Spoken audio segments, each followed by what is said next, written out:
Isang mapagpalang araw sa ating lahat mga kababayan, Luzon, Visayas at Mindanao. At sa mangsulog tayo ng ating mundo, sana ay nasa mabuti tayo na kalagayan at walang sakit-sakit ang lahat. Ito po si Ivan mga kababayan at welcome back dito sa ating YouTube channel. Okay, sa pagkahabaan ko, pagpasensyan niyo po sa Ivan kasi nga medyo late tayo. Super late sa Ivan. Ang dami na pong nag-message sa atin. Ang dami na pong tumawag sa atin. Ito po kasi ay dahil sa pagkakatanggal kay General Torre bilang PNP Chief Pagkabayan. Di ba nakalungkot talaga? Ang daming nalungkot, ang daming nagulat. Talagang niyanig ang buong Pilipinas, niyanig ang buong social media Pagkabayan. Diba? Nakalungkot talaga Kasi nga tayo po ay mapapatanong kung bakit tinanggal si General Torre bilang PNP Chief Pagkabayan. Samantalang ang dami hong humanga sa kanya, included si Ivan. Ang daming humanga, ang dami talagang gusto dito kay General Torre. Diba? Siya po ay mabait, siya po ay matino, talagang totoo sa kanyang serbisyo Pagkabayan at walang takot. Diba? Nakikita natin si General Torre, walang takot Pagkabayan. Tingnan nyo yung ibang mga opisyal, mga PNP official dyan sa Davao City Pagkabayan. Di ba takot na takot talaga sa mga Duterte? Pero si General Torre, siya lang naman dito ang napakulong kay Digong at saka doon rin po kay Kibuloy Pagkabayan. And also si General Torre, siya po dito yung nabulgar tungkol doon sa mga katartaduhang ginagawa ng PNP Davao Pagkabayan ko na pinagtatakpan nila yung totoong crime rate dyan sa Davao City. Diba binulgar ho yan ni General Torre? So napakatapang ho. Hindi basta-basta ang kanyang binabangga Pagkabayan. So hindi malayo dito, maraming nainggit, maraming galit dito kay General Torre. And also, tayo po ay mapapatanong bakit siya tinanggal ni PBBM.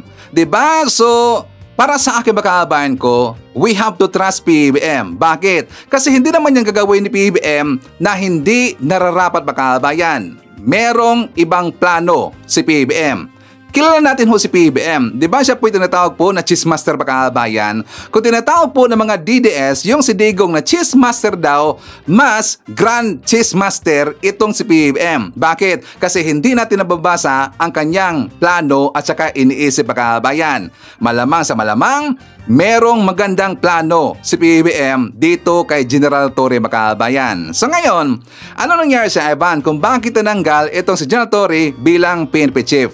Malamang may inggit dito Pagkabayan. Para sa akin sa tingin ko lang, may nainggit dito. At meron pong natakot dito kung bakit nagkaroon kaagad or di ba meron pong ginawa na hakbang si General Torre mga kababayan na major shuffle o reassignment doon po sa 3C. Yes, 13 po ng mga senior officials, included yung po si Nartates Jr. na ngayon na siya po ay PNP Chief Pagkabayan. And also yun pong si General Banac. Sila po ay planong itatapon doon sa Mindanao Pagkabayan. Bakit kaya si Ivan? Malamang sa malamang, merong natuklasan itong si General Torre dito kay Nartates Pagkabayan. Diba? Naalala niyo ba yung article Pagkabayan na kumalat ngayon? Very, very viral po yung article na yan. At yung article na yan po isinulat ng isang journalist na ngayon wala na po sa Pilipinas Pagkabayan. And I believe siya po ngayon ay US-based na journalist daw. According po sa mga informations na nakuha ni si Ivan. Itong article na to, 4 months ago itong isinulat na isang journalist Pagkabayan at hindi basta-basta ang kanyang mga aligasyon or mga informations na nakuha tungkol dito sa mga kinakasangkutan ni General Nartates Pagkabayan. Nakakagulat talaga Diba? Alam ho natin, how many months ago Pagkabayan ko, diba siya po ay nalink dito kay Senator Amy Marcos? Diba meron dang something itong si Nartates dito kay Amy Marcos, pero meron pa pong mas malalim dyan Pagkabayan. Kung bakit tinanggal, or siguro kung bakit tinanggal nila itong si General Torre, kasi nga itong si Torre, siya po ay threat dito sa mga tiwali na mga opisyal Pagkabayan dyan sa PNP, pati po sa gobyerno ni PBBM. Kitang-kita naman natin, di ba? Si General Torre talagang nakita natin na wala siyang takot. Tsaka siya na po ay sikat na sikat Pagkabayan. Diba? Ang dami kasi namamahal dito kay Torre. Kasi nga totoo sa kanyang serbisyo at saka wala siyang takot. So maraming namamahal kay General Torre, sikat na sikat ngayon. Diba? Nagiging icon sa makabayan sa boxing. Diba? Not just boxing, pati po doon sa kanyang pagdakip kay Kibuloy at saka doon kay Digong Makabayan. So malamang sa malamang, yan po ang isa sa rason kung bakit pinapalitan nila ito si Torre bilang PNP Chief Makabayan at saka install itong kanilang kalyado or isang DDS na pulis Makabayan. DDS na pulis. Kaya nga, di ba, tuwang-tuwa po yung mga kalyado na mga DDS. Like for example, ito pong si Amy Marcos. Di ba, nakikita natin, talaga siya po ay tuwang-tuwa Makabayan. Tapos meron pa siyang palusot na maraming beses na daw siyang, or maraming beses na daw niyang, pinagsabihan itong si Torre Makabayan ko pero hindi daw nakikinig. Tapos siya daw ay nagdilang anghel dito. Si Amy Marcos nagdilang anghel Makabayan. Nakakatawa talaga eh. Dilang anghel bilang isang traidor ng ating bayan. Yun po si Amy Marcos, di ba? Dilang anghel ka dyan. Dilang anghel ka sa mga traidor. So dito po babalikan natin yung isinulat po na article ng isang journalist Makabayan ko tungkol dito kay Nartates. Ano yan siya, Ivan? According doon sa isinulat po ng article, ito dang si Nartates ay protektor ng mga sindikato Makabayan. Grabe, no? Protektor ng sindikato. At meron pong balita-balita daw na itong si Nartates, siya ay campaign donor ni Amy Marcos Makabayan. Magkano siya, Ivan? 10 million pesos. At saka siya ay nag-donate noong 2019 nung tumakbo na bilang senator itong si Amy Marcos Makabayan. O, di ba?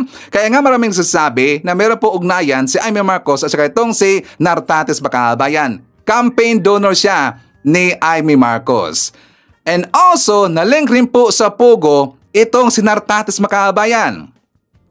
So according doon sa article, siya daw ay naging protector at saka meron siyang 200,000 pesos monthly para lang protektahan yung Pogo Makabayan. At sino yung nanguna para gawing legal yung Pogo Makabayan? Diba si Amy Marcos? O, diba? Sa ngayon, meron na pong aligasyon sa kanya na daw sangkot dito sa illegal gambling operators na siya po ay nakatanggap ng weekly na 2.5 million pesos Makabayan. Di ba ang laki talaga? So maraming pera ito si Nartates Makabayan. So kayang-kaya niyang mabigay po ng 10 million pesos doon kay Amy Marcos bilang campaign donor. Ang dami palang nabibigay sa kanya. According doon sa isinulat na article ng isang journalist Makabayan. Sangkot rin po daw sa fuel smuggling sa Manila Port itong si Nartates. At meron siyang weekly na 500,000 pesos Makabayan. Hindi lang yan. Raid issue noong August 22, 2024 Makabayan doon po sa mga Chinese Chinese nationals. Ito po ay tungkol doon sa online fraud syndicate Makabayan. Meron kasing naging ghost money. Magkano siya, Ivan? 75 million pesos na wala ang pera Makabayan. At yun po ang kanilang nakuha during sa kanilang raid doon sa Chinese nationals. 75 million pesos biglang nawala Makabayan. Saan kaya napunta yon? Doon po siguro sa mga sa mga bulsa ng mga tiwali na mga official Makabayan.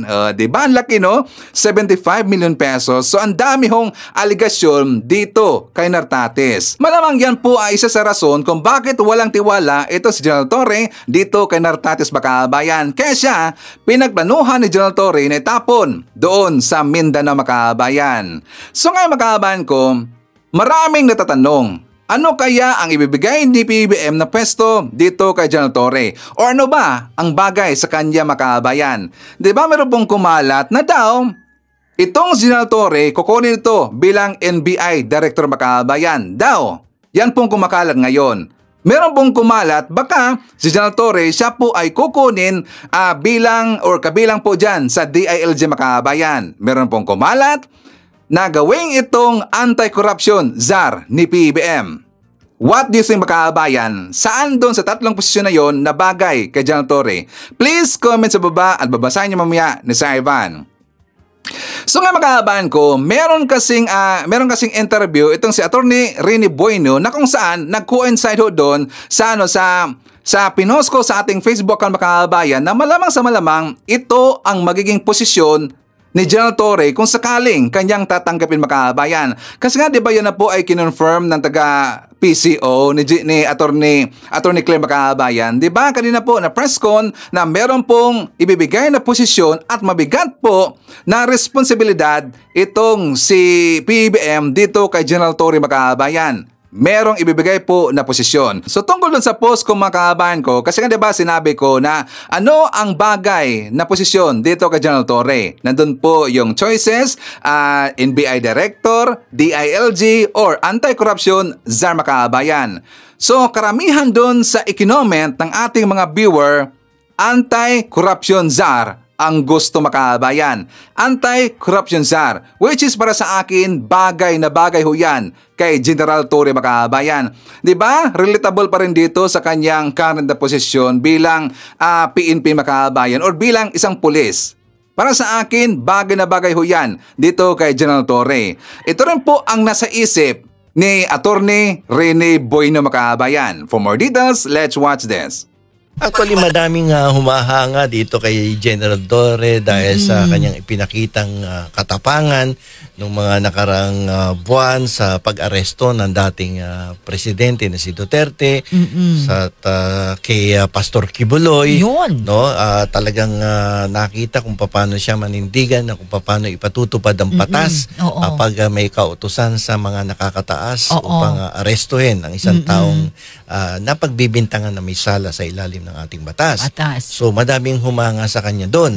At kaya nga lamang kaninang umaga ay nagulat sa lahat ng netizens. Grabe, the media. Ito pa rin tanong sa'yo, Attorney Bueno, naguluhan po kasi ako, sabi ni Secretary John Vic, niya dapat mangibabaw ang batas pero wala namang nilabag po. Ganito yan. Whether or not may nilabag na batas si General Torre, he can be replaced anytime by the President. Yes, sa ating kasi ano yan batas. Kung hindi naman siya tatanggalin, natatanggal si Presidente Marcos. Coterminous yan sa kanya. Coterminous. So kung hindi naman coterminous ang dahilan, at the pleasure of the President, pwede siyang tanggalin anytime. Ayun. Bakit po kasi nasabi daw ni Secretary John Vic na national security ang issue ni Torre? Ayun siguro ang pagkakaalam siguro ni John Vic Remulla. So kasi pag ganyang klaseng posisyon na PNP chief ay wala kasing fixed term yan. Unlike in the case of the office of the Commissioner on audit sa COA.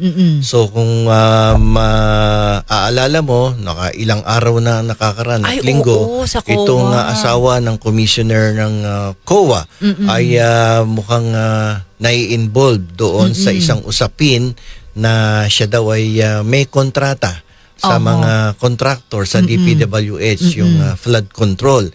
Pero marami ang nagtatanong, bakit hindi tinatanggal? Yun. Kasi, partner. Kasi magkaiba ang posisyon ni General Torre as compared with the position of the COA Commissioner.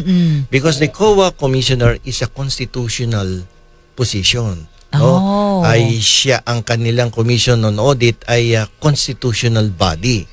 It is an independent body and the head of this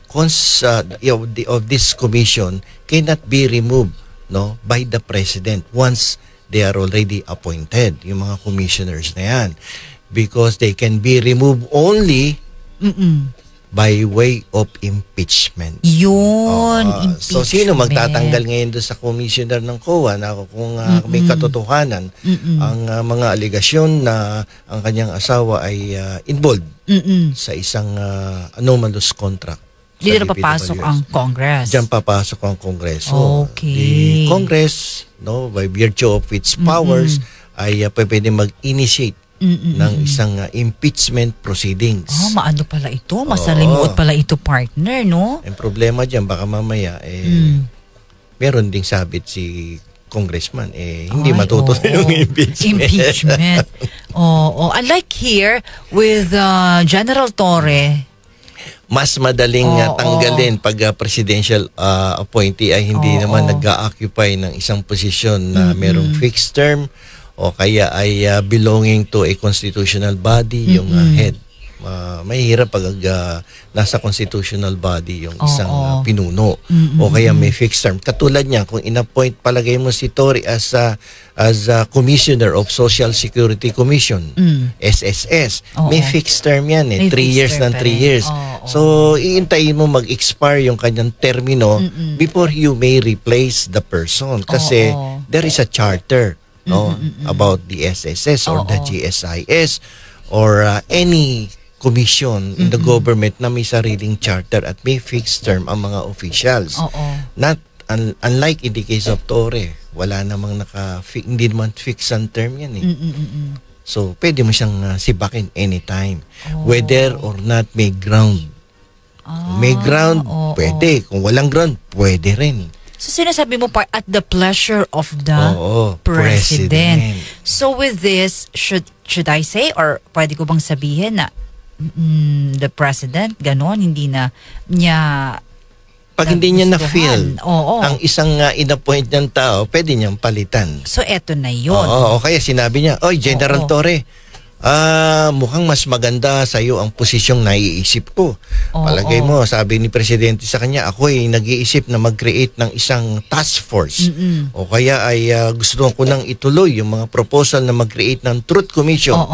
Pwede kitang i-appoint doon na ikaw ang mamuno sa isang Truth Commission na mag-iimbestiga sa lahat ng mga corrupt public officials at sa mga nakasabwat ng mga contractor sa flood control project. Ikaw ang mamuno doon at aalisin ka dyan sa PNP at ikaw ang mamuno sa isang Truth Commission.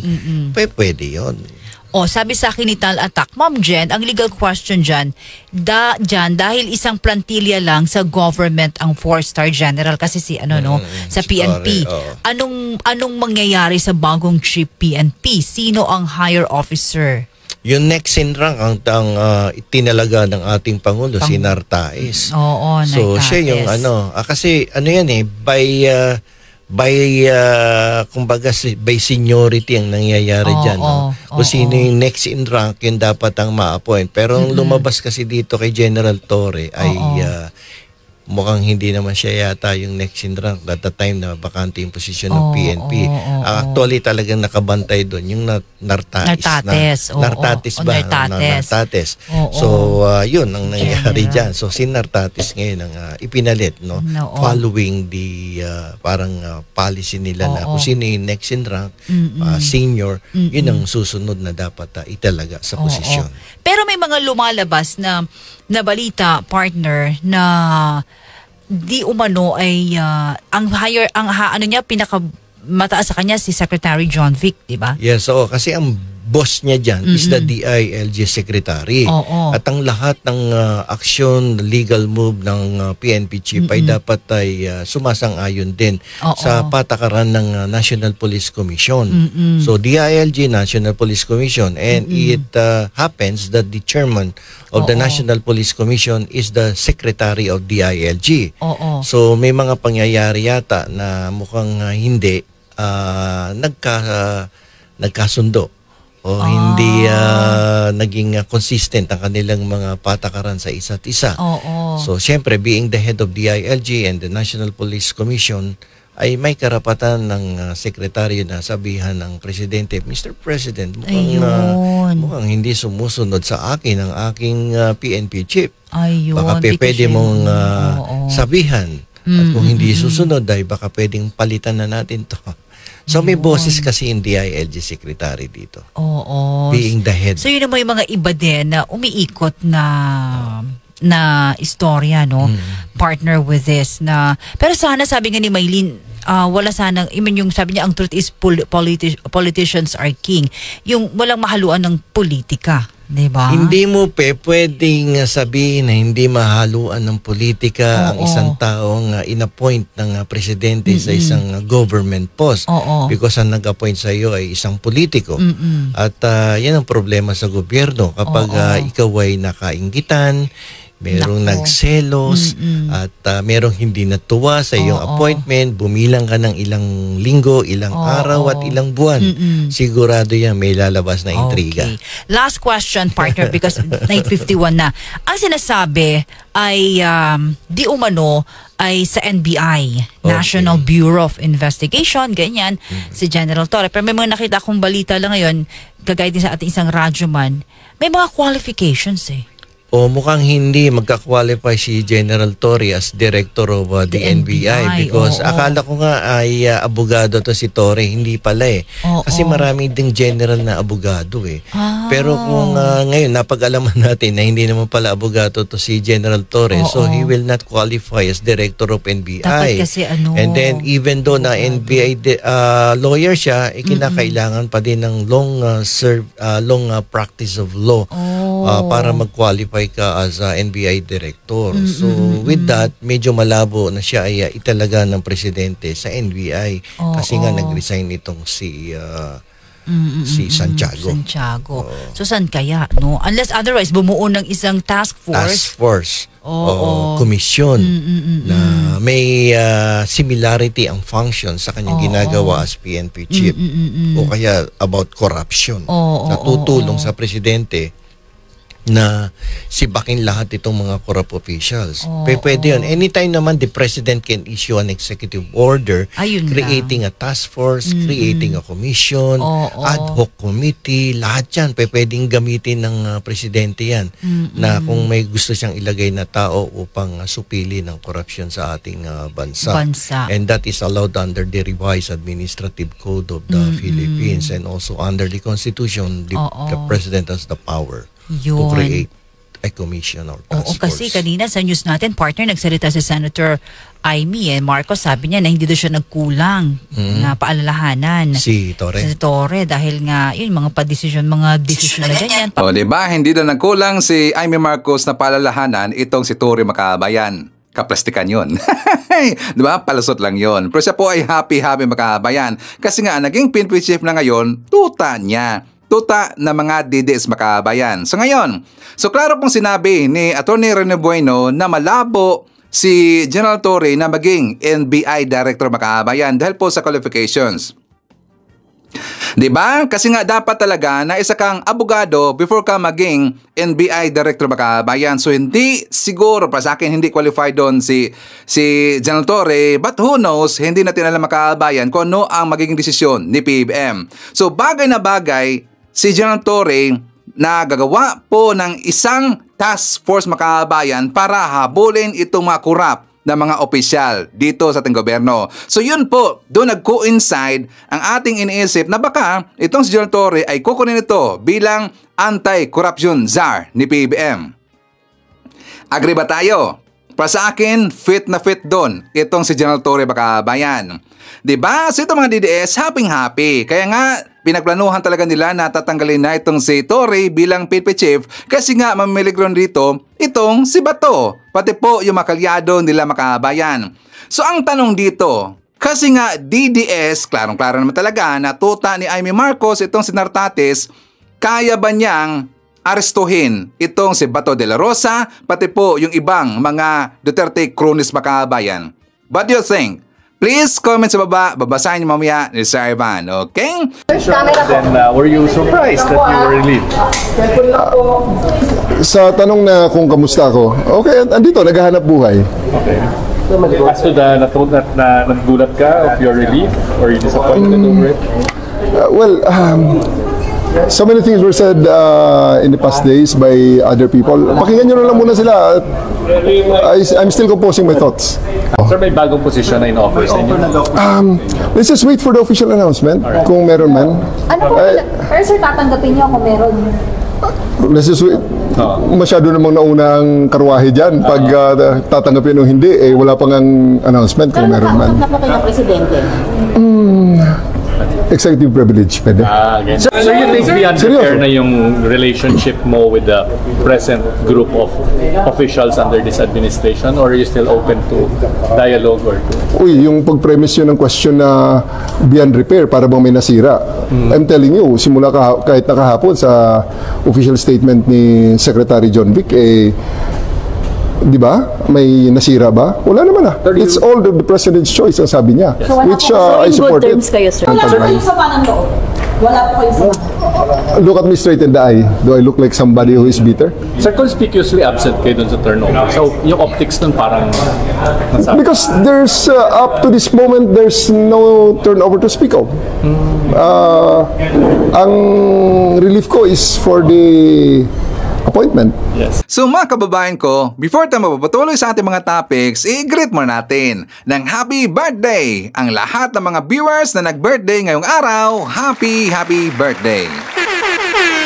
And also, syempre, i-shoutout natin at ang mga pinalangga ng mga legends, ang mga senior citizens. Hello po, kumusta ang lahat? And also, pasalamatan natin ang lahat ng mga viewers na nag-like and also nag-share sa ating mga vlogs. Thank you so much at God bless po sa ating lahat. And also, i-acknowledge natin ating mga viewers na may maraming comment dyan sa baba sa ating comment section.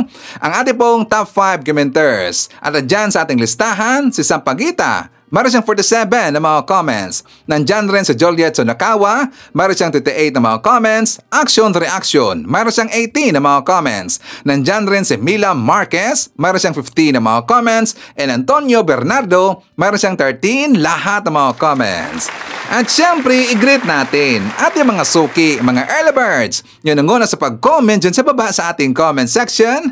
Nandyan nanguna si Tis Faraon, Walter Romano, Moneth Borromeo. I-shoutout natin si Marcres Hernandez from North Carolina, USA. Rosemary Betty from Whitby, Ontario, Canada. Kasama rin natin si Myrna Fernandez. Abby Smith from Arizona. Nandyan rin si Jen Rabara from UK. Rick Bernal. Nandyan rin si Kelly Capuno from Tagaytay City, Cavite. Hi to Turby. Victor Flores from Duisburg, Germany. Nandyan rin si RN MSN from Los Angeles.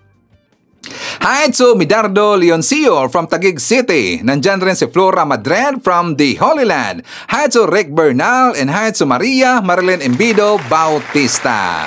Okay. So mga kababayan ko, pag-uusapan natin si Sara Duterte. Kasi nga 'di ba ay siya ay nagpalusot dito po sa kanyang sinabi na kung saan kinontra niya kalaunan makabayan. Mukha kasing itong si Sara Duterte ay hindi naman po nakainom ng kanyang gamot. Kasi nga parang wala yata sa kanyang katinuan makabayan. Kasi nga siya po ay merong sinabi at ito po ay viral na daw makakalabas na itong si Digong. I-jailbreak daw nila makabayan. I-jailbreak daw nila, ang ibig sabihin patatakasin nila si Digong sa kanyang selda makabayan. Siguro hindi niya alam ang ibig sabihin ng jailbreak makabayan. At doon po sa kanyang viral na video, siya ay nanawagan dito sa bumoto daw kay Digong na 16 million lahat makabayan. Nanawagan siya sa 16 million lahat na bumoto kay Digong na pumunta na doon sa dahig para i-jailbreak nila itong si Digong makabayan. Good luck na lang, Sara Duterte. Ito po ang kanyang viral video kasi ito po ay kanyang kinontra makabayan. Hindi daw totoo. For more details, let's watch this. Oh, lalabas na yan si PRD. Ano na yan natin? Jailbreak na yan natin lahat. Yung ilan bumoto kay PRD? 16 million. Yung 16 million na yan, muna tayo doon sa ICC detention center. No? Ngayon, ang kanyang sinabi, kanyang kinontra makabayan, fake news daw. Wala na siyang sinabi na i-jailbreak na si Digong. Diba, gunggong talaga eh. Ito yung taong sinto-sinto makabayan. Talagang hindi natin natindihan ang kanyang utak kung ano nang meron dyan sa kanyang utak makabayan. Siguro, she need helps na. Kailangan na po niya ng tulong makabayan doon sa mental hospital. Diba? Panic mode na talaga eh. Kasi nga diba, 1 month from now, mag-umpisa na po ang kanyang mag-umpisa na po ang pre-hearing dito kay Digong Makabayan. Kaya sila ngayon ay talagang panic mode na. Napansin nyo ba? Nandun lahat ang mga kapatid ni Sara Makabayan. Diba? Nandun po ngayon sa dahig si Sara Duterte. Nandun po si Baste. Nandun po si Pulong Duterte. Nandun po itong si Kitty Duterte Makabayan. Pati po yung kalaguyo ni Digong na yung si Miss Jazz Makabayan, nandun rin po. So, happy family lahat. Nandun lahat ang pamilya ni Digong. Anong meron? Di ba nakakaduda talaga eh? Panic mode na mga pamilya Duterte makabayan. So yang si Digong hindi na ho yan makakauwi sa Pilipinas. Yan na po ay mabubulok sa kulungan, Sara Duterte. Tapos ngayon, pinapasinungalingan niya ang kanyang sinabi makabayan na fake news daw. Wala na sinabi na makalabas daw si Digong, i-jailbreak din nila makabayan. Hindi niya mapasinungalingan itong video, di ba? Nakalimutan niya, nakalat na yan sa Facebook makabayan. Tapos ngayon sasabihin niya hindi totoo, gonggong talaga eh. So ngayon, babagita ko sa inyo itong vlog ni Mike Abe. For more details, let's watch this. Ito, nakakatawa ng aasar or suntok sa buwan. Alam niyo bakit? Alain po, hinahanap daw po ni Sara Duterte, Vice President, yung 16 na milyong voters, botante ni dating Pangulong Duterte noong 2016 kung bakit siya naging Pangulo. Hindi lang hinahanap. Sinabihan pa na dapat daw ay gumalaw, kumilos, at ipakita sa ICC yung kailang grupo. Aba, parang gusto niyo mag-people power ah. Parang gusto niyo ipakitang, pakawalan niyo si Digong. Yan ay dating presidente namin. Kaya ako natatawa. Hindi pala alam ni Sara na yung iba dun sa 16 milyong bumoto kay Duterte noong 2016 ay biktima ng tukhang. At ang pamilya doon ay karamihan ay nag-file ng kaso against Duterte, crime against humanity. Kasi yung mga botante ni Digong noong 2026 presidential election, karamihan pangkaraniwang tao, mahihirap na Pilipino. Nung siya'y maging presidente, di ba nag-war on drugs? Tukhang dito, double barrel campaign. Libo-libo ang nawalang Pilipino. Yung mga botante ni Digong mismo, na masang Pilipinong napagkamalaan, at yung kanyang pamilyang naglulok sa until now, naghahanap ng katarungan, kasama dun sa 16 million. Kaya Sara, gumising ka naman. Wala na yung 16 million. Hindi na buo yun. Biktima yon ng human rights violation nung umupo ang Duterte government. Kasi nga, natukhang ang iba. At yung kanilang mga lolo, kanilang mga magulang, kanilang mga kapatid, nung mga biktima ng tukhang, kasama rin doon sa 16 million na sinabi mo. Hindi ko naman nilalahat. Hindi ko nilalahat na yung mga natukhang ay mga supporters nyo. Hindi lang po talaga maiwasan na yung karamihan sa biktima doon ay mga inosente lang, napagkamalan lang, mahihirap na mga Pilipino yon. Mga botante ang kanilang pamilya at mahal sa buhay na sumuporta sa iyong ama, Sara Duterte. Hindi mo ba alam yon? At tapos ngayon gusto mo pang gamitin, hinahanap mo, na inuudyukan mo pang ipakita yung 16 million sa ICC na sila may pagmamahal. Abay, nakakatawa naman yan. Isa pang issue, matagal ko na sinabi, walang pakialam ang ICC sa political issue sa Pilipinas. Hindi sila nakatingin sa political issue.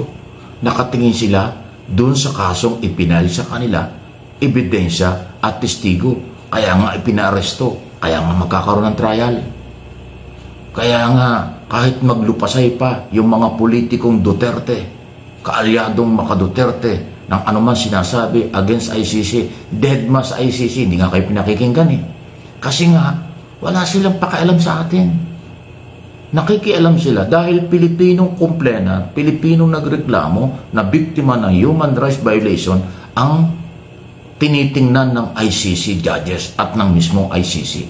Hindi ba nyo alam yon? Kaya yung inyong mga rally dyan sa Dahig at sa iba, walang epekto yan.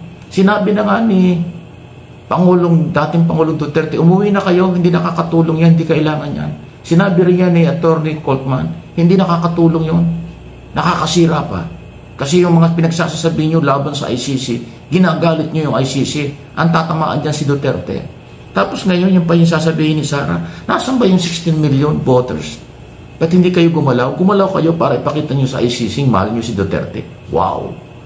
Kahit pa pagsamahin mo, Sara, yung mga voters na buhay pa ng tatay mo at yung mga botanteng sumuporta sa iyo noong 2022 election, kahit maglupasay kayo, hindi kayo papakinggan ng ICC. Kasi wala silang pakialam dyan. Ang kailang pinakikialaman ay yung kaso, yung ebidensya. Dahil Pilipino ang complainant, Pilipino ang nag-file ng kaso, hindi naman Philippine government, hindi naman politiko na Pilipino. Biktima ng human rights violation ang complainant. At yun ang trabaho ng International Criminal Court, bigyan ng hustisya, panagutin ang mga lumalabag sa karapatang pantao. Kaya pag inyong niyurakan, pinagralihan, binatiko sa ICC, suntok sa buwan yan, hindi yan makakakuha ng sympathy. At hindi matatakot ang ICC sa mga politiko at sa mga Duterte. Kasi ang kaya nga International Criminal Court, sama-sama yan ng maraming mga bansa sa mundo na nagbibigay ng katarungan sa mga inaapi, kawawang sektor, mahihirap na sektor, kasama doon ng Pilipino. Yun po yun. Bakit hindi nyo alam? Puro pambubudol lang yung mga pinagsasabi, nakakatawa tuloy. Any comment, reaksyon, malaya po kayo. Pangalawa na ating pag-usapan ito. Pinapuputok ng ilang mga senador at iba pa. Zero budget para daw sa flood control project. Isang malaking kalukuhan. Yan ang palusot at saka isang napakababaw na argumento. Sino ba ang papahirapan nyo pagka gano'n? Taong bayan. Ang taong bayan ang binabaha, hindi naman sila nagnakaw ng pera. Tapos ngayon, ang solusyon ninyo, zero budget, huwag bigyan ng budget sa 2026. Ang flood control, di nalunod yung mga Pilipino. Di pinatay nyo yung mga Pilipino. Ang baha ay dahil sa kalikasan. At kaya may baha, palpak yung project, ninakaw yung pera at hindi ginamit, kaya binaha. Ang ulan ay kalikasan. Oh, bakit hindi nyo lalagyan ng pera para labanan ang kalikasan at labanan yung baha? Ang dapat mawala ay yung kontraktor na korap, yung politikong korap, yung taga-gobyernong korap. Yan ang dapat mawala. Hindi yung pera para sa flood control program. Pambira naman kayo. Anong klaseng hugot yan? Mga senador naman kayo. Ayaw ko ng pangalanan, kakatawa kayo eh. Parang hindi kayo senador ang inyong mga idea. Ako, wala ako sa gobyerno, hindi ako politiko. Pero sandali. Pag zero budget sa flood control program, parang pinabayaan mo ng bahain ang mga Pilipinong mahihirap. Dahil ang binabaha naman mahihirap, hindi naman mayayaman. Dapat nga dagdagan pa yung pera, ayusin ang sistema, huwag nakawin ang pera para maproteksyonan sa baha ang mahihirap na binabaha. Ganun ang dapat gawin. Dagdagan pa yung budget sa flood control program, ayusin ang pagpapatakbo ng proyekto, gamitin ng 100% ang perang inilaan. Pero ang gusto nyo, huwag natin lagyan ng pera yung flood control program kasi may korupsyon. Ay, kalokohan yan. Parang hindi naman kayo nag-aral yan. Anong hugot yun? Anong argumento yun? Kalokohan talaga. Ang dapat mawala yung abusado, yung umaabuso sa pera ng bayan. Yung pera ibalik sa bayan sa tamang proyekto, sa tamang paggamit. Yun ang solusyon. Anak, mapapailing ka na lang. Anong klase? Ayaw ko na pangalanan yung senador. Aba, yun ang proposal nila. Para wala daw korupsyon. Huwag nang lagyan ng budget. Parang sinabi mo, hayaan natin malunod sa baha ang mga Pilipino. Hayaan natin malunod sa baha ang may-ari ng pera. Anong klase idea yan? Aral-aral naman pag may time. Kakatawa naman kayo. Nakakatawa na kayo, nakakahiya kayo. Kaya tuloy sabi ng Pangulo, mahiya naman kayo. Okay, so dahil naumpisahan na yung topic ni Mike Abe, yung tungkol sa flood control projects mga kababayan ko, tutuloy natin yan. But before that, ishare mo natin. Nandyan po si Angelita Hulisanger, Tinker Bell, Joseph Magalion, Phil Macabato, RJA Itarxa. Nandyan rin si Tony De Los Reyes, Edo Javier Channel from KSA. Kasama rin natin si Diselan David, Juliet Sanakawa from Bacoor, Cavite. Nandyan rin si Josephine Gallego, Wilfredo Bico, hi to Sally. Los Makiber, shoutout daw sa kanyang pamilya. Dyan sa Olongapo, si Ningning. Hi to Birds Kabutahi, May Dunes, and hi to Mimi Bines. Okay, so mga kababayan ko, babalikan ho natin yung tungkol doon kay Leandro Libeste na meron siyang nasakote at saka kinasuhan na ngayon na isang DPWH District Engineer makabayan. Di ba ang plano niyang kukumbinsihin or baka kinumbinsi niya na yung District Engineer na maging State Witness business makabayan. Siyempre, para ilaglag dito kung sino yung nasa likod sa kanya, sino ang kanyang funders o sino ang kanyang padrino. At sino rin yung mga government officials at saka politikong nakatanggap dito sa flood control projects scam makabayan. So ito po ang kanyang interview. For more details, let's watch this. Congressmen coordinate with their district engineers on their ongoing and upcoming projects, and Engineer Calalo asked to meet last Friday in my office, and upon starting the meeting, quickly said that ang mga contractor ay may gustong ipadalang suporta sa akin. And that seemed to be a euphemism for some percentage of the cost of the projects. I had been investigating supposed substandard quality projects, including flood control projects, over the past few weeks.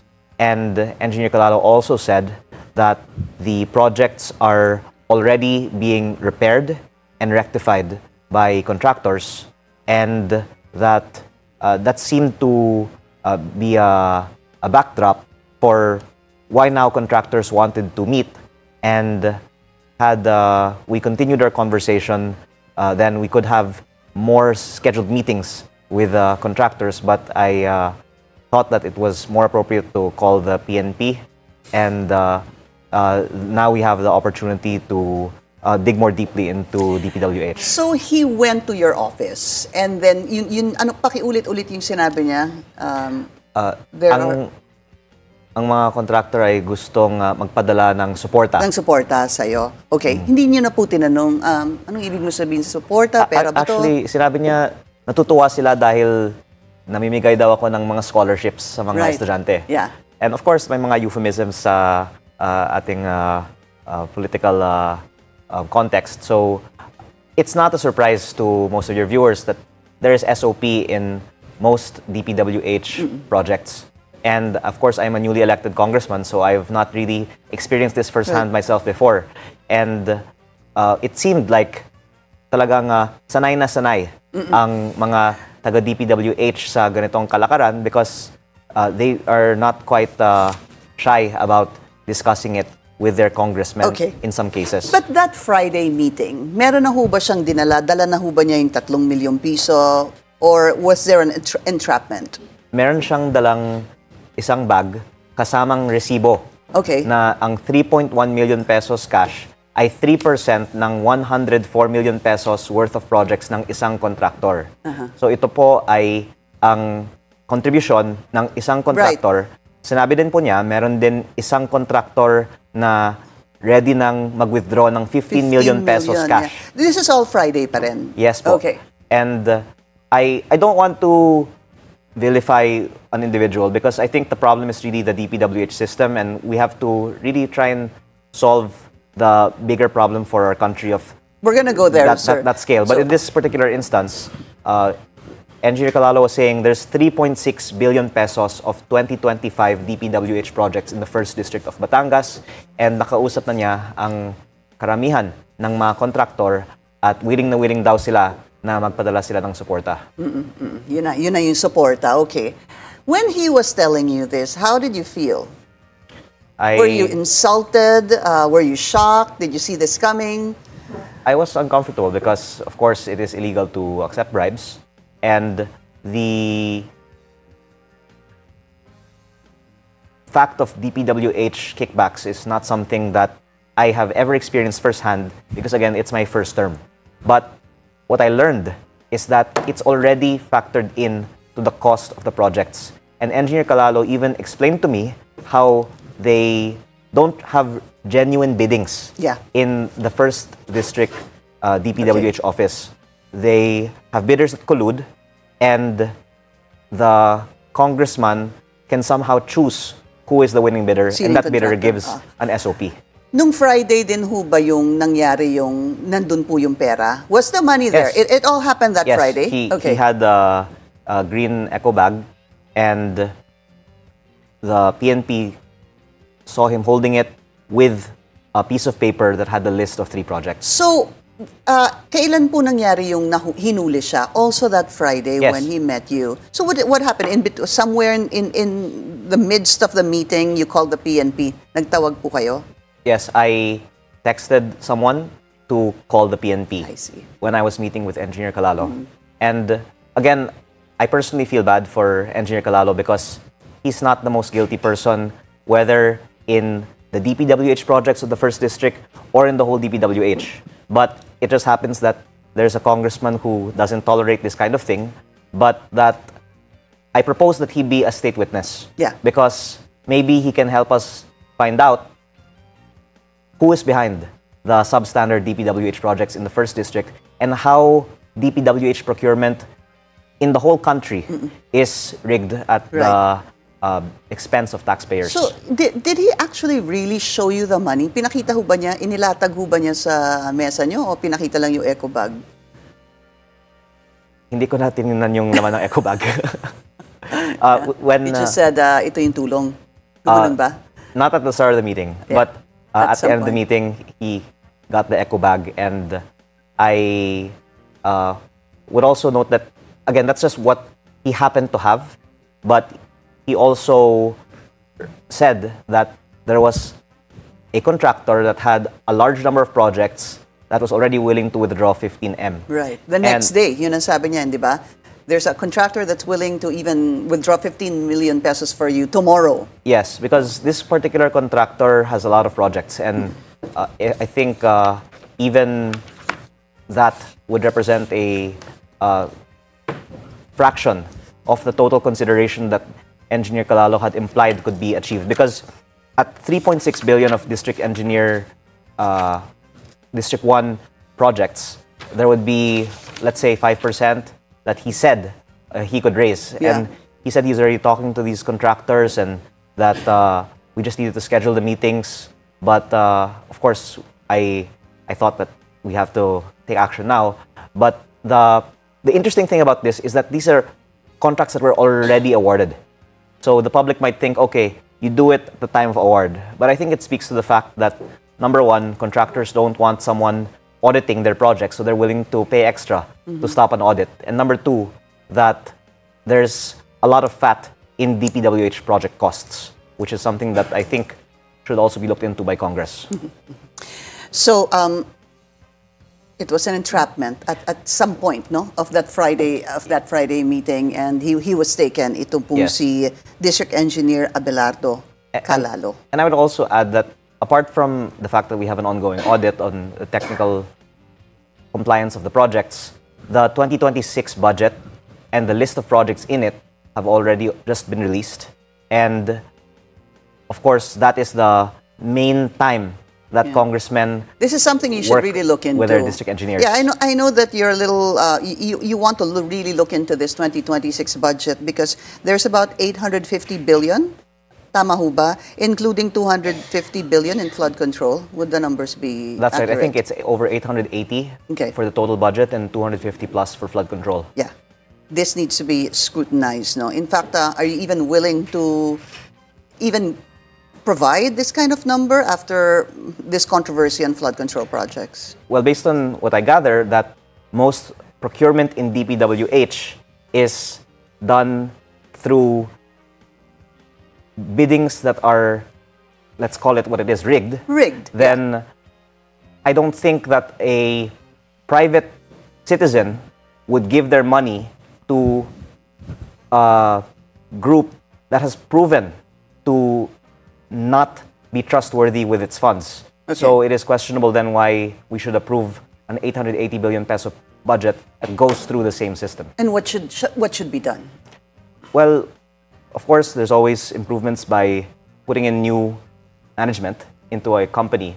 But I think there are also some structural reforms, lowering the costs, giving incentives for districts that can have lower costs and compliant contracts, having a more equitable distribution of projects so that contractors cannot have these big white elephants in certain districts, and having a whistleblower protection program. Because if every district engineer is secure about calling out corruption in their district, then baka magdadalawang isip ang ibang mga public officials bago mangurakot sa kanilang district office. Actually, si District Engineer Calalo, you're hoping that he can actually turn state witness, di ba?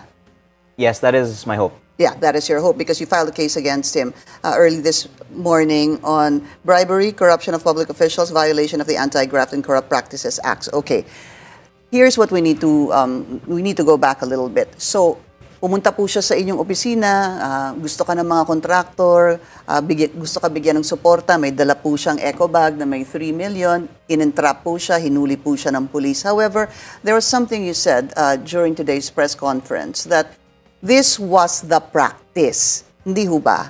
The practice of what? Of the previous administration, of the ex-congressman. Would that still be accurate, sir? Yes. Okay. So, who is the ex-congressman?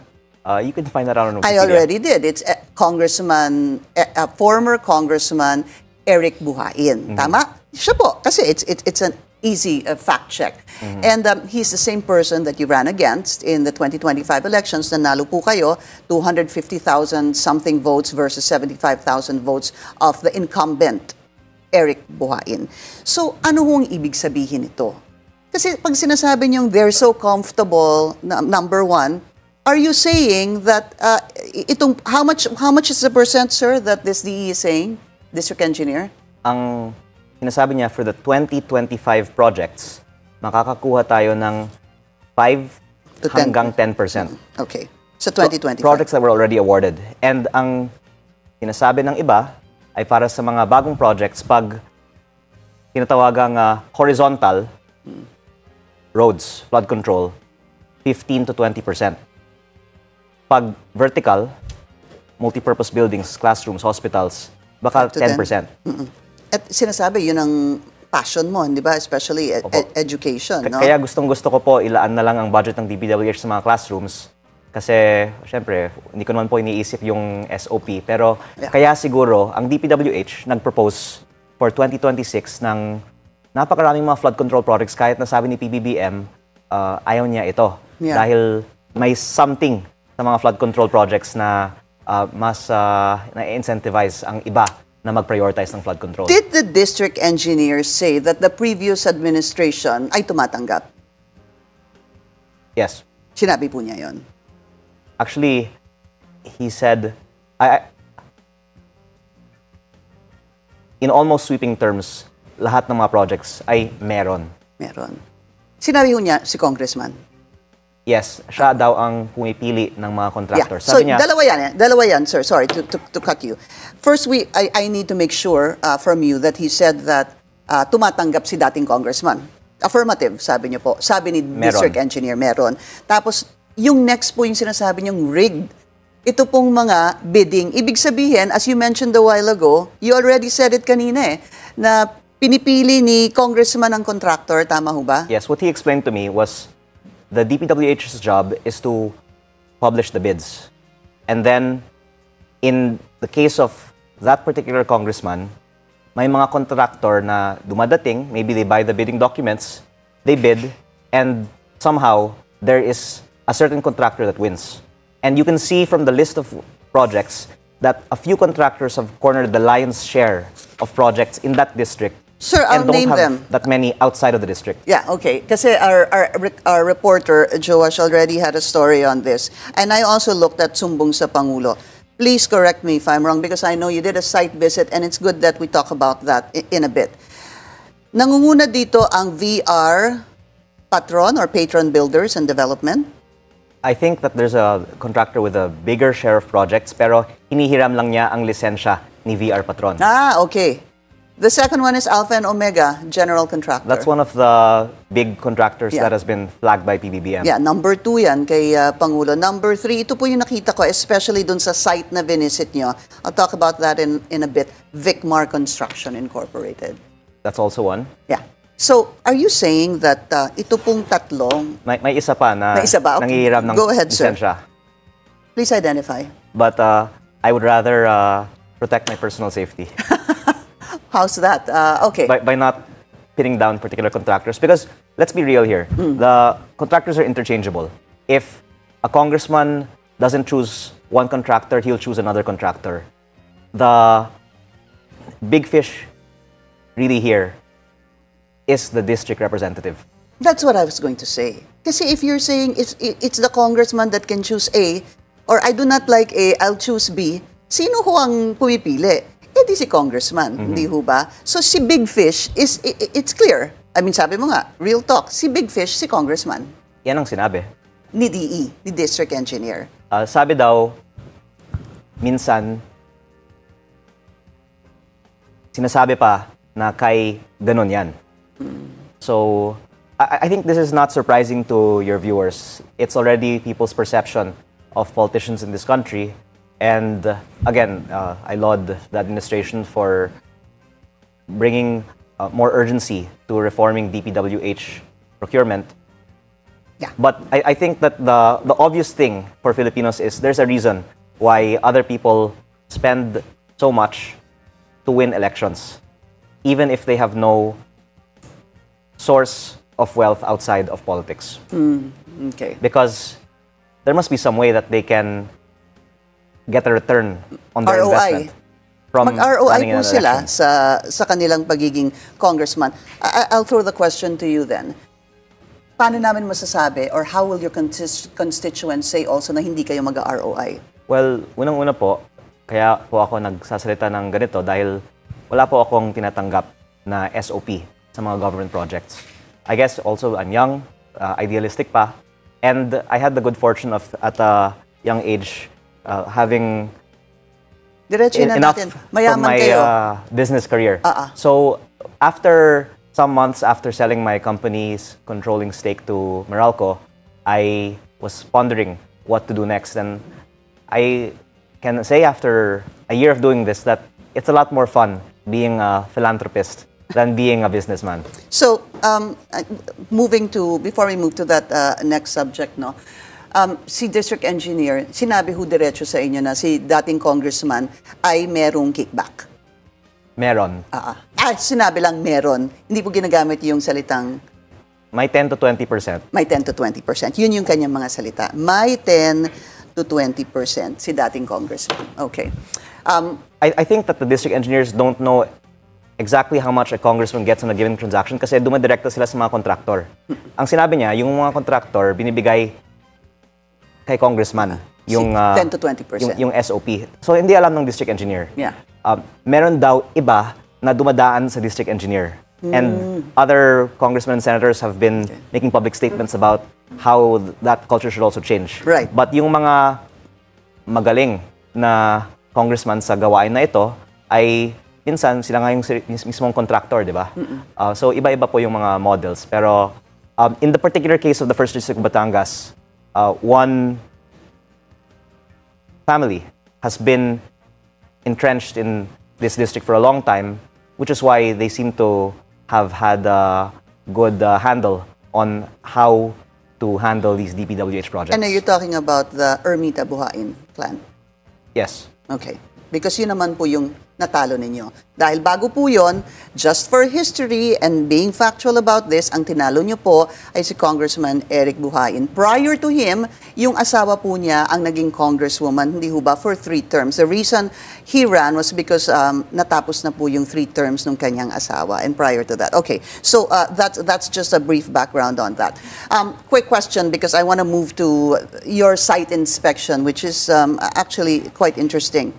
What if they say, nako, si Congressman Leviste naman, sinisiraan si Congressman Buhain dahil para wala na silang pag-asa sa susunod na election?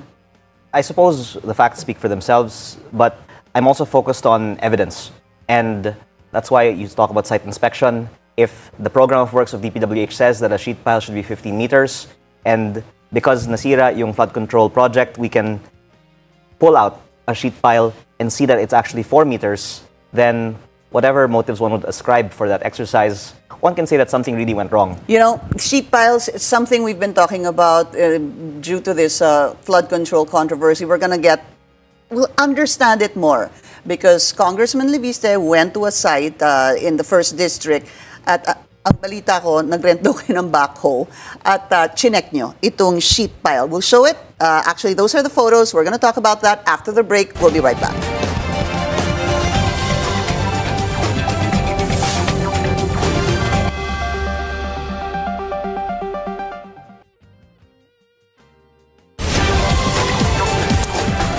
Welcome back. Still with us, Batangas 1st District Representative Leandro Levise. Let's look at your site inspection, sir. Ito po yung sa site visit in Binambang Riverbank Protection Project dyan po sa Balayan. So from what I understand, kumuha kayo ng backhoe, tinanggal nyo yung mga ano? Opo, kasi maraming mga flood control projects na hindi ma-audit kasi nakabaon yung mga sheet pile. Pero nasira ito ng Typhoon Christine. At kaya pala nasira dahil yung 15 meters dapat ay 4 meters lang pala. And we were able to then have this rare opportunity to measure it. And it begs the question, yung ibang mga sheet piles, lahat ay dinadaya din ba? Yeah. So ulitin natin. Ang lumalabas sa inspection nila, Congressman, chinek nila yung lapad o laki ng sheet pile. Lumalabas 4 to 5 meters lamang. And this is I guess the point here. Ang binayaran, supposed to be 15 meters. Pero yung ginamit, lagay na natin, sir, sa 5. Yes. Maximum 5 meters. And in defense of DPWH, we would want them to be able to give their take on why the discrepancy. But there was a representative on site, but as soon as the sheet piles were being removed, they left. Umalis. I think that there's a need for more confrontation of the discrepancies because there's a lot of congressional and Senate hearings. But what is really undeniable is when you look at a program of work that was bid and an acceptance of the engineers and the actual work on site, there's no denying that something goes wrong if there's a discrepancy of what has actually been installed. Are you going to look at other projects, sir? Kasi I looked at the sumbong sa Pangulo. Dito po sa Binambang River, I'm seeing 1, 2, 3. Tatlo po, no, if I'm not mistaken. Yeah, tatlo. By Vicmar Construction. All in the year 2023. And here's the thing. 1 in November, and 2 in December. And it says, construction of riverbank protection along Binambang River, STA 0+000, Santa, hindi ko na po ito maintindihan. Construction of riverbank protection along Binambang River. Ganun din po. Construction of riverbank protection along Binamban. To the tune of, one is about 77 million, the other one is 96 million, the other one is 77 million. More or less, that's about what, 240? We actually researched the other DPWH lists of projects and found that there's actually 1.1 billion of Binambang River projects. Wow. For some reason, not all reflected on the Sumbong sa Pangulo website. And from the year 2022 to 2025? Some starting 2020, I think. Okay. But completed 2022. I think the website lists completion dates. So, yes, during that same time period, there were actually more projects. Yeah, it's not here because may completion date nga ng 2022 yung sa Vicmar, no? Yes, but I think the reason why flood control projects are popular among those who would like source of corruption is because it's harder to audit because if this were not uprooted by Typhoon Christine, we wouldn't have been able to pull it out without destroying the project. But apart from flood control projects, there's also lots of roads that are newly built or some still being completed with lots of potholes. There are also even some multi-purpose buildings like whole covered courts that were ordered where only half covered courts were delivered. And you're looking into all of that? I think that one of the actionable things as a district representative is just to focus on the anomalies in my own district. And while there's a lot of good work being done in congressional and Senate hearings, there's so much that can be audited just in my own district that with all of our available technical capacity, I would like to study all of the projects in our district. So we're not just talking about flood control, we're talking about roads, multi-purpose halls, basketball courts. Can you also include street lights, sir? Yes, there's supposedly this overpriced cat's eye on the Nasugbu-Tagaytay Highway. And if you just look at the solar lamps. Yes. The total DPWH projects in the 1st District of Batangas over the past decade are almost 30 billion pesos, I believe. And decade? 10 years. Yeah, the last decade. Around 30 billion pesos. Okay. And if we can find deficiencies in the amount of 20% of that, then hopefully we can get the contractors to rectify the missing billions of pesos worth of materials on these 30 billion pesos of projects. Would you be able to do that? That's what we do in the private sector, so why not do it in government? I don't know. That might be novel. Because if somebody is building for their own private business, they're going to want to make sure na hindi sila dinadaya ng kanilang contractor. Pero for some reason, it seems novel to do it in government. Yeah. So I think that it's actually worth the government investing in people who are just looking for defects in completed DPWH projects, which can be very profitable for the government if they can then make claims on the contractors to rectify the works. I'll give you an example. The one you checked in Binambang River, maaari mo hubang balikan if would you say it's Vicmar? Because this is what I'm seeing in the Sumbong sa Pangulo website. May iba pang May iba pa kasi contractor hindi nasama dito. Sige, Opo.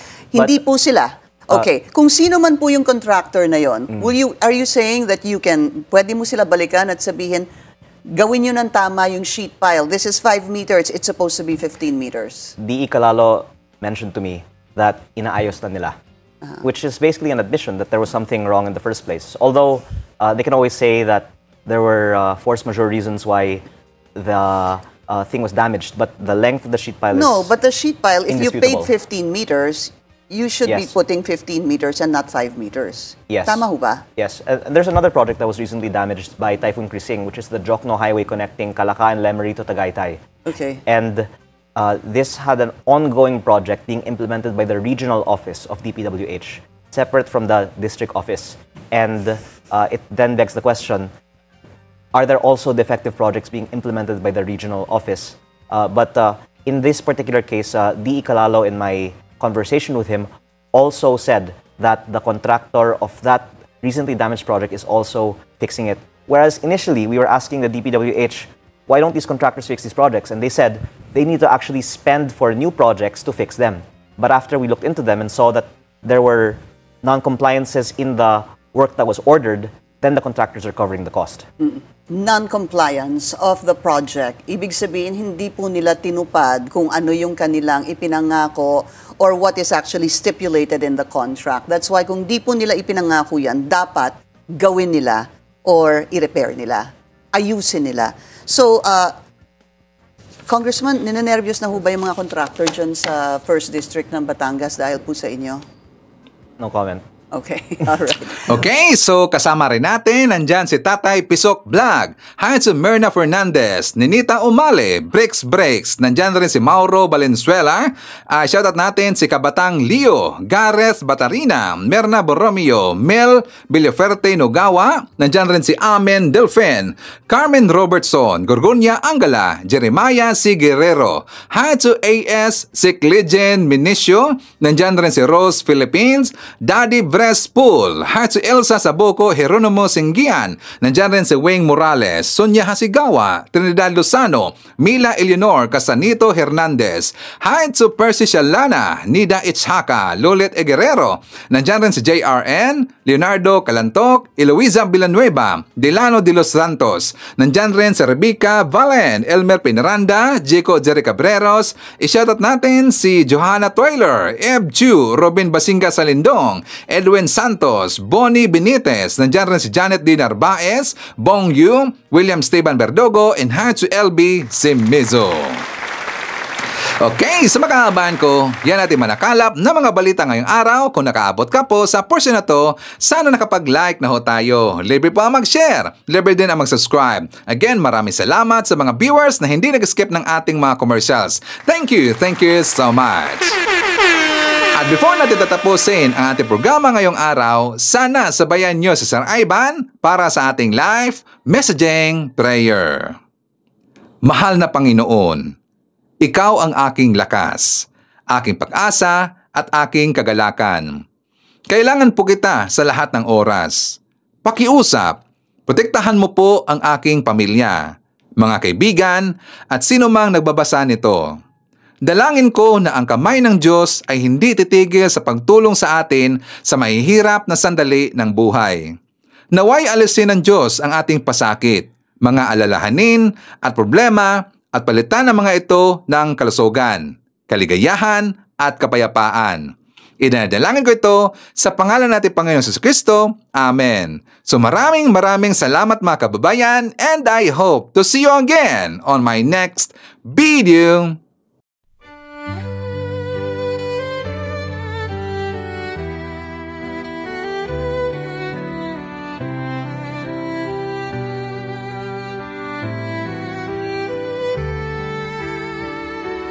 Bawat Bawat hakbang, tinik ang iyong daan. Sa sariling bayan, ika'y hinusgahan. Ika'y siniraan ng ganit sa kapangyarihan. Agilang nagnakaw ng pera ng taong bayan. Pinapasan mong lahat ng dusa. Matatag ka, hindi gaya ng iba. Ngunit kahit sugatan, kahit lumuluha, iniisip mo pa din kapakanan ng iba.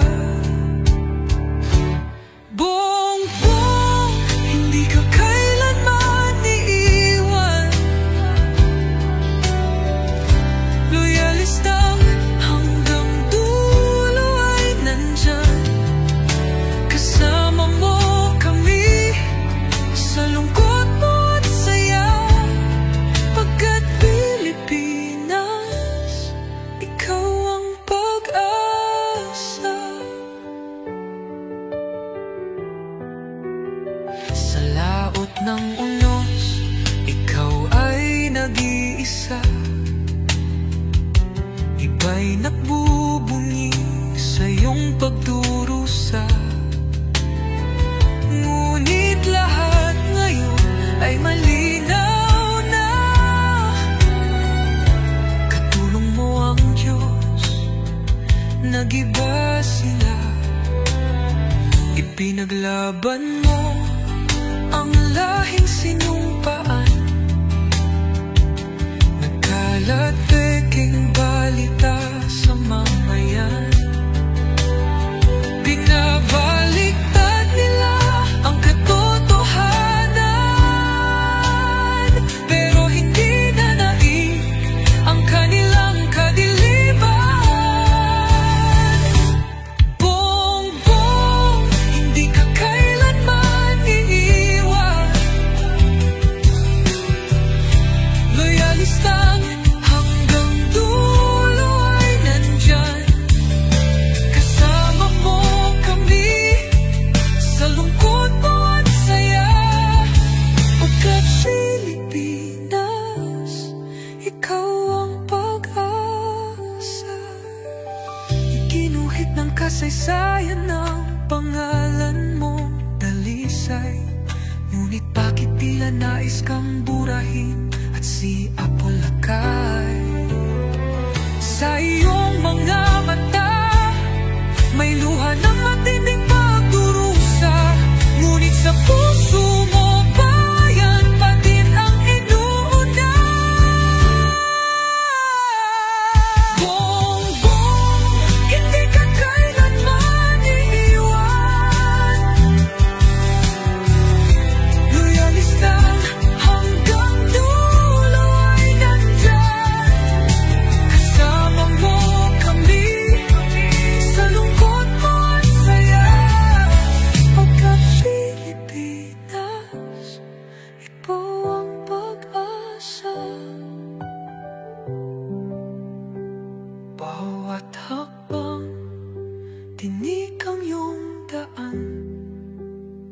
Sa sariling bayan, ika'y hinusgahan.